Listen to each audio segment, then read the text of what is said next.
சிலர் வரான், உங்கள் வீட்டில் தான் அந்த தாயத்து இருக்குங்கிறான். ஐயா எப்படியா எடுக்க போகிறீங்க? இப்போ நான் எடுக்கிறேன் பாருங்கிறான். அவன் வச்சிருக்கானா என்னங்கிறது எனக்கு தெரியல, எப்படியோ எடுத்துடுறான்.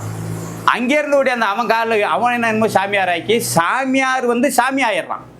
அவன் உடனே சாமி மாதிரி அவன் நிற்கிறான். அவன் காலில் இதுக்கு என்னதாங்கிறான். நான் வரேன், அடுத்த யமகண்டம் தாண்டி நான் இங்கே வருவேன், நீ எல்லாத்தையும் சரி பண்ணி வை, இங்கே என்ன நான் இருக்கோ நான் எல்லாத்தையும் சொல்லிடுறாங்கிறான்.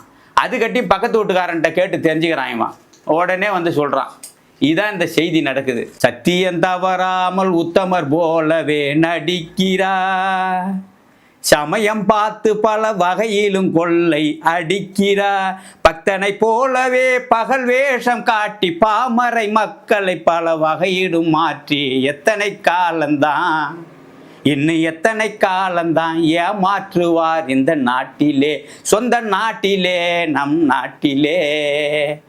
பக்தன் இவன் தாண்டா உண்மையான பக்தங்கிற மாதிரி நடிக்கிறான். இந்த பாட்டு அரசியல்வாதிகளுக்கு மட்டுமல்ல, போலி சாமியார்கள் உங்களை ஏமாற்றுக்கிறான் பாரு, அவனுக்கும் இதுதான்.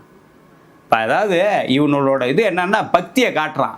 இறைவன் பக்தியை காட்டினால் உங்களை பரமன் மகிழ்வான், நீங்களோ சக்தியை காட்டுகிறீர்கள், அவன் சங்கடப்படுறான். ஏன்டா இவன் இதெல்லாம் செஞ்சுட்டு கிடக்கிறான் உள்ளங்கிறான்.